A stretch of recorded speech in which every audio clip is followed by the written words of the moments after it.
Hi friends, మనం గనక stock మార్కెట్‌లో ఒక రేంజ్‌ని గనక అండర్‌స్టాండ్ చేసుకుంటే, మనం దాంట్లో స్టాక్ మార్కెట్ జర్నీలో సక్సెస్ కావడానికి అవకాశం ఉంటుంది. ఇది నిఫ్టీ బ్యాంక్ అంటే బ్యాంక్ నిఫ్టీ ఫ్యూచర్ అనమాట.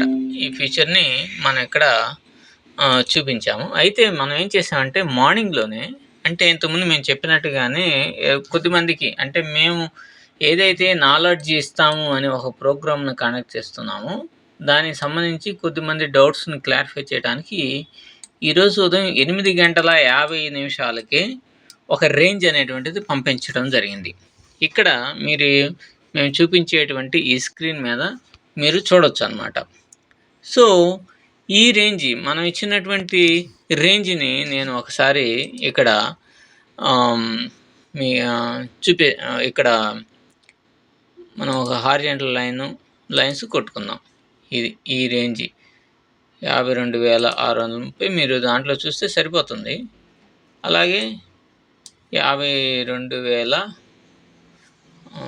ఇది 52,300 ఈ రేంజ్‌లోనే ఈరోజు మార్కెట్ ఉంటుంది అని మనం చెప్పడం జరిగిందనమాట. సో, మార్నింగు ఇట్లా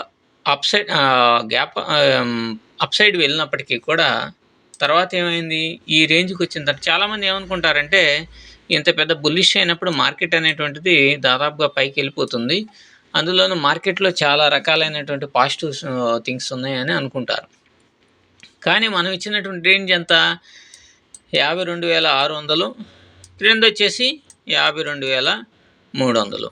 సో చూడండి, అయితే మనం ఇచ్చిన రేంజ్ 12:30 కల్లా దాని యొక్క పొజిషన్ అనేటువంటిది కంప్లీట్ అయిపోతుంది. ఆ తర్వాత నుంచి వేరే రేంజ్ని మనం క్యాలిక్యులేట్ చేసుకుంటాం అన్నమాట. సో ఇక్కడ మనం ఇచ్చినటువంటి రేంజ్లో ఇక్కడ దాకా వెళ్ళినా కూడా మరలా తిరిగి వచ్చేసి ఇక్కడ దాకా వచ్చింది, మరలా పైకి వెళ్ళింది, అంతా consolidation, fully consolidation, premium decay అనేటువంటిది విపరీతంగా జరుగుతూ ఉందన్నమాట. సో దీన్ని బట్టి మనం గనక ఒక క్యాండిల్స్ని అనాలిసిస్ గనక ముందే గనక చేసుకోగలిగితే అప్పుడు ఖచ్చితంగా మనం అనుకునేటువంటి లెవెల్స్ అనేటువంటివి ఖచ్చితంగా సక్సెస్ అవుతాయి. నిన్న వచ్చేసరికి 75% సక్సెస్ అయింది. ఈరోజు వచ్చేసరికి 100% సక్సెస్ అయింది. అదే కనుక ఒక ట్రేడరు గనక ఈ లెవెల్లో గనక పీఈని కానీ సిఈని కానీ రెండింటిని గనక సెల్ చేస్తే వచ్చేటువంటి ప్రాఫిట్ చాలా అంటే చాలా ఎక్కువగా ఉంటుంది. ఎందుకంటే కన్సాలిడేషన్ అక్కడక్కడే అంతా ఒక 150 పాయింట్స్ రేంజ్లో కన్సాలిడేషన్ అనేటువంటిది జరిగింది కాబట్టి ఖచ్చితంగా ప్రీమియమ్స్ విపరీతంగా కరిగిపోతాయి. ఈరోజు మార్కెట్ ఖచ్చితంగా ఆప్షన్ బయర్స్కి కొంతవరకు నష్టాన్ని కలిగించి ఉంటుంది. అదే ఆప్షన్ సెల్లర్కి మాత్రం మంచి ప్రాఫిట్స్ని తెచ్చి ఉంటాయి. ఈ రేంజే మనకు అర్థమైంది అనుకోండి, సెల్ చేస్తాం.